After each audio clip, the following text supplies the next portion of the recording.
Sunday వస్తే non veg పక్కా ఉండాల్సిందే అని అనేవాళ్ళు మీలో ఎవరైనా ఉన్నారా? ఉంటే నాకు కామెంట్ చేయండి. మేమైతే ప్రతి సండే ఖచ్చితంగా ఏదో ఒక నాన్ వెజ్ తెచ్చుకుంటాము. ఈసారి చికెన్ తెచ్చుకున్నాము. చికెన్ కర్రీ కుక్కర్లో చేయడం ఇది నేను సెకండ్ టైం అనమాట. ఎంత మంచిగా చేసినా మా ఆయన చేసినంత టేస్ట్ మాత్రం నాకు ఎప్పటికీ రాదు. ఆయన సింపుల్గానే చేస్తాడు, కానీ అదేంటో నాకు మాత్రం ఆ టేస్ట్ రాదనమాట. సర్లే కానీ నేను చేసిన చికెన్ కర్రీ ప్రాసెస్ చూద్దామా. ఫస్ట్ కుక్కర్ పెట్టుకొని ఆయిల్ వేసుకున్న తర్వాత దానిలోకి ఉల్లిపాయలు, పచ్చిమిరపకాయలు, కరివేపాకు వేసుకొని వేయించాలి. తర్వాత దాంట్లోకి అల్లం పేస్ట్ వేయించుకున్న తర్వాత అది కాస్త వేగిన తర్వాత దాంట్లో టమాటాలు వేసి మగ్గించుకోవాలి.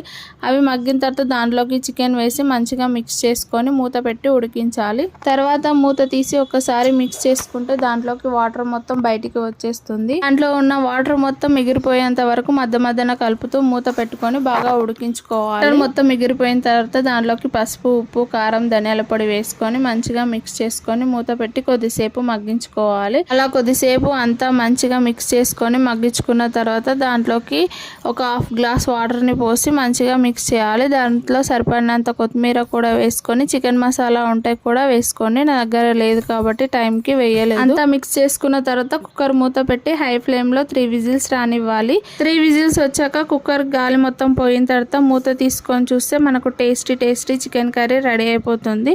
నేను దీనికి కాంబినేషన్లో బగారా రైస్ చేశాను. ఈ రెండు కాంబినేషన్లో చాలా మంచిగా అనిపించింది. మీరు ఏ విధంగా చికెన్ కర్రీ చేసుకుంటారో నాకు కామెంట్ చేయండి. అలాగే లైక్ చేయడం మర్చిపోకండి. ప్లీజ్ సబ్స్క్రైబ్ చేసుకోండి.